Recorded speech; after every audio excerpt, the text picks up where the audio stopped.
Hello everyone, welcome to our channel. इस video में देखेंगे कक्षा 9 के विषय साइंस विज्ञान का वार्षिक परीक्षा प्रश्न पत्र, जिसमें आपके पूर्णांक रहेंगे 80 मार्क्स। सभी प्रश्न करने अनिवार्य हैं। प्रश्न संख्या 1 से 6 तक प्रत्येक प्रश्न 1 अंक का है। 7 से 11 तक प्रत्येक प्रश्न 2 अंक का है। 12 से 19 तक प्रत्येक प्रश्न 5 अंक का रहेगा और 20 से 22 जो प्रश्न है आपके 8 अंक के रहेंगे। तो चलिए स्टार्ट करते हैं क्वेश्चन फर्स्ट से। सबसे पहले आपको सही विकल्प का चयन करके देखना है। क्वेश्चन फर्स्ट है, गैस का द्रव में परिवर्तन कहलाता है। यहाँ आपको 4 ऑप्शन दिए गए हैं: गैसीकरण, उर्वपातन, संघनन, जमना। तो यहाँ आंसर हो जाएगा आपका संघनन। गैस का द्रव में परिवर्तन क्या कहलाता है? संघनन। सेकंड क्वेश्चन है, निम्न में कौन सा मिश्रण है? चांदी, हाइड्रोजन, जल, वायु। तो वायु में तरह तरह की गैसों का मिश्रण रहता है, तो यहाँ आंसर हो जाएगा आपका ऑप्शन 4 वायु। नेक्स्ट क्वेश्चन है, जल का रासायनिक सूत्र है HO, H2O, 2HO, 2H2O। तो आंसर लिख देंगे H2O। नेक्स्ट क्वेश्चन है, सर्वप्रथम कोशिका की खोज किसने की? तो यहाँ आपको 4 ऑप्शन दिए गए हैं। सर्वप्रथम कोशिका की खोज की थी रॉबर्ट हुक ने। फिफ्थ क्वेश्चन है, मलेरिया का रोग वाहक है। आंसर लिखेंगे मच्छर। मादा एनोफिलीज मच्छर के द्वारा मलेरिया फैलता है, तो यहाँ ऑप्शन सेकंड करेक्ट हो जाएगा। सिक्स क्वेश्चन है, पृथ्वी की गुरुत्वीय त्वरण जी का मान है। तो जी का मान होगा 0.98 मीटर प्रति सेकेंड। ठीक है।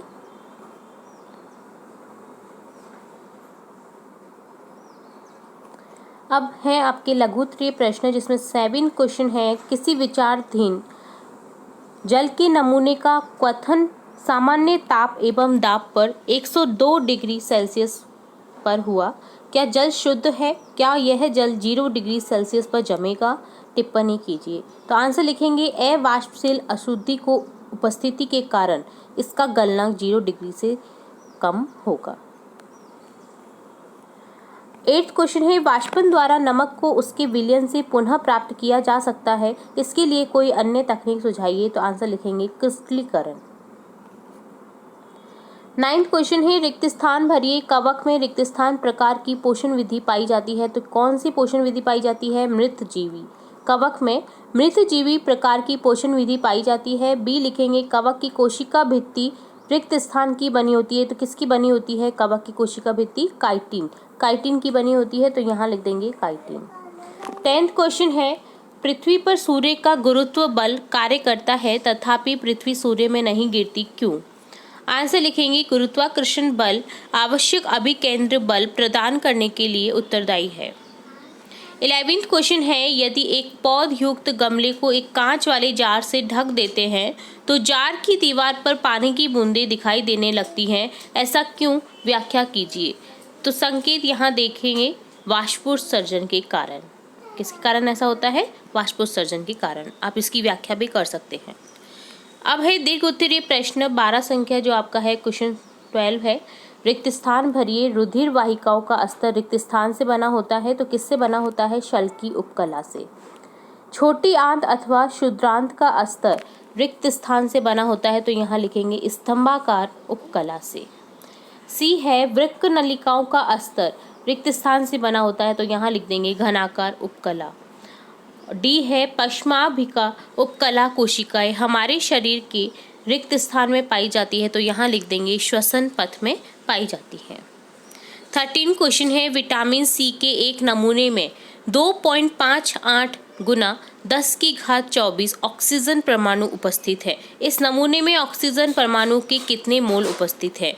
तो यहाँ आंसर आप निकालेंगे। ऑक्सीजन परमाणु का 1 मोल इक्वल टू होगा 6.023 इंटू 10⁻23 परमाणु। इसलिए ऑक्सीजन परमाणु की मोल संख्या निकाल देंगे 2.58 गुना 10 की घात 24 बटा 6.022 गुना 10 की घात 23।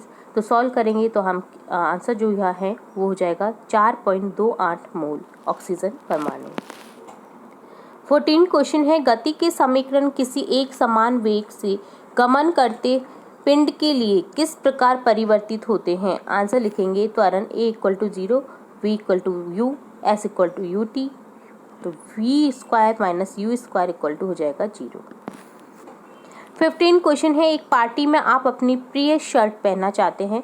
समस्या है कि वह धोने के पश्चात अभी भी गीली है। इसको शीघ्रता से सुखाने के लिए आप क्या कदम उठाएंगे? तो आंसर लिखेंगे, जल की वाष्पन की दर में वृद्धि करने वाली परिस्थितियां, कमीज को फैलाकर उसका पृष्ठीय क्षेत्रफल बढ़ाना, कमीज को धूप में रखकर ताप को बढ़ाना, कमीज को पंखे के नीचे फैलाकर पवन की गति बढ़ाना।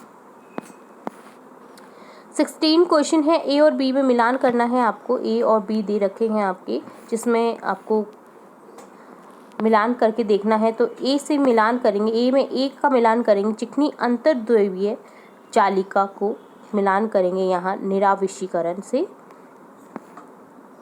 लाइसोसोम को मिलान करेंगे स्वघाती थैली सुसाइड बैग से। केंद्र का आपको मिलान करेंगे जीवाणु से। खाद्य राजधानी को मिलान करेंगे अमीबा से। और क्रोमेटिन सामग्री और केंद्रक को मिलान करेंगे केंद्रक से। 17 क्वेश्चन है, दिए गए ग्राफ चित्र 12.2 में 1500 मीटर प्रति सेकंड वेग से गतिमान किसी विक्षोभ का विस्थापन समय संबंध दर्शाया गया है। तो इस विक्षोभ की तरंग दैर्घ्य परिकलित कीजिए। तो आपको यहाँ सॉल्व करना है इसे। तो इस तरह से आपको सॉल्यूशन निकालना है इसका ग्राफ से। जैसे आवर्तीकाल निकालेंगे, टी इक्वल टू कितना होता है 2 गुना 10⁻⁻⁶ सेकेंड। आवृत्ति निकालेंगे v इक्वल टू 1/t, तो निकल जाएगी 5 गुना 10⁵ हर्ट्ज। तरंग दैर्घ्य निकालेंगे लैम्बडा इक्वल टू होता है u/v। अगर आपको फॉर्मूले याद है तो आप तुरंत से इसे सॉल्व कर पाएंगे, ठीक है। तो फॉर्मूले याद होना जरूरी है। 1500 डिवाइड बाई कर देंगे 5 गुना 10⁵5, तो आंसर निकल जाएगा आपका 3 गुना 10⁻³ मीटर। 18 क्वेश्चन है, एक तत्व x जिसे दे रखा है x द्वारा प्रदर्शित किया गया है कि नाभिक में उपस्थित न्यूट्रॉनों की संख्या को परिकलित, आपको न्यूट्रॉनों की संख्या को परिकलित करना है। तो यहाँ देखिए आप जो पावर में दे रखा होता है वो आपकी न्यूट्रॉन की संख्या होती है और प्रोटॉनों की संख्या होती है जो नीचे बेस में दिया होता है, ठीक है। तो यहाँ आप जब सॉल्व करेंगे इससे तो यहाँ निकल जाएगी आपकी 60। 19 क्वेश्चन है, निम्नलिखित शब्दों को परिभाषित कीजिए, प्रत्येक का एक एक उदाहरण दीजिए। तो यहाँ द्विपार्श्व सममिति, प्रगुहा, त्रिकोण की है, तो इन्हें आपको परिभाषित करना है। तो द्विपार्श्व सममिति क्या होता है, शरीर के बाएं तथा दाएं अधर्ष समान रचना वाले होते हैं, जैसे लिवर, प्लू। त्रिगुहा क्या होता है, देह गुहा, देह भित्ति और अत्रंग अंगों के बीच आंतरिक गुहा होती है, जिसमें सभी सुविकसित अंग व्यवस्थित हो सकते हैं, जैसे तितली में। त्रिकोर्की क्या होता है, प्राणी जिनमें त्रिस्तरीय कोशिकाएं पाई जाती हैं, जिनसे विभेदित उत्तक बन सकते हैं, त्रिकोर्की कहलाते हैं, जैसे स्टार फिश, तारा मछली। अगर इनका एक अंग भी कट जाता है तो इनको कोई फर्क नहीं पड़ता है, ये वापस उग जाते हैं इनके जो होते हैं अंग, है ना। चलिए 20वां प्रश्न देखेंगे। रदरफोर्ड वेफ अल्फा किरण प्रकीर्णन प्रयोग से निकाले गए निष्कर्षों की सूची बनाइए। तो यहाँ निष्कर्षों की सूची बनानी है आपको। अल्फा कण प्रकीर्णन प्रयोग से रदरफोर्ड ने निष्कर्ष निकाला कि परमाणु में अधिकांश स्थान रिक्त है, क्योंकि अधिकांश अल्फा कण सोने की पन्नी में से बिना विक्षेपित हुए निकल जाते हैं। बहुत कम कण अपने मार्ग से विक्षेपित होते हैं, जिससे ज्ञात होता है कि परमाणु का धन आवेश बहुत कम स्थान पर सीमित है। अल्फा कणों का एक बहुत छोटा अंश 180 डिग्री पर विक्षेपित हो जाता है, जिससे ज्ञात होता है कि संपूर्ण धन आवेश गोल्ड परमाणु का द्रव्यमान परमाणु में एक बहुत छोटे आयतन में केंद्रित है। आंकड़ों से उन्होंने यह भी परिकलित किया कि नाभिक की त्रिज्या परमाणु की त्रिज्या से लगभग 10⁵5 गुना कम है। 21वां प्रश्न है, गति के दूसरे नियम का उपयोग करके बल तथा त्वरण के बीच संबंध व्युत्पन्न कीजिए। tan g द्रव्यमान की 10⁻³ मीटर प्रति सेकंड चाल से गतिमान कोई गोली किसी रेत के बोरे से टकराकर उसमें 5 सेंटीमीटर तक धंस जाती है, परिकलित कीजिए। रेत द्वारा गोली पर लगाया गया अवरोधी बल, गोली को विराम में आने में लगा समय। तो यहाँ जब हम परिकलित करेंगे तो इस तरह से करेंगे। आपको अगर फॉर्मूले याद है तो आप जो इस टाइप के क्वेश्चन रहते हैं आपके न्यूमेरिकल बेस्ड, आप उन्हें फटाफट से क्लिक कर सकते हो और इनमें ये आपको बेनिफिट रहता है कि आपका एक भी मार्क्स कटता नहीं है। तो इसलिए आपको सबसे पहले क्या करना है, अपने एग्जाम में जाने से पहले सभी जो फॉर्मूले हैं आपके उन्हें लर्न कर लेना है, ठीक है। तो इस तरह से दोनों ही आंसर हमने निकाल लिए हैं। 22 प्रश्न है आपका, इलेक्ट्रॉन सूक्ष्मदर्शी द्वारा देखी गई पादप कोशिका का चित्र बनाइए। प्राणी कोशिका से ये किस प्रकार भिन्न है वो आपको बताना है। तो पादप कोशिका का इस तरह से आपको चित्र बना देना है, ठीक है। जिस तरह से ये बनाया हुआ है, जिस तरह से नामकरण किए हुए हैं, नामकरण से क्या होता है कि नामकरण से आपको जो आपके मार्क्स है वो बहुत अच्छे मिलते हैं। इसी तरह से आपको नामकरण भी करना है। पादप कोशिका और प्राणी कोशिका पे हम अंतर देखेंगे। कोशिका भित्ति उपस्थित होती है पादप कोशिका में, जबकि प्राणी कोशिका में कोशिका भित्ति अनुपस्थित होती है। लवक उपस्थित होते हैं पादप कोशिका में, जबकि जो प्राणी कोशिका है उसमें लवक अनुपस्थित रहते हैं।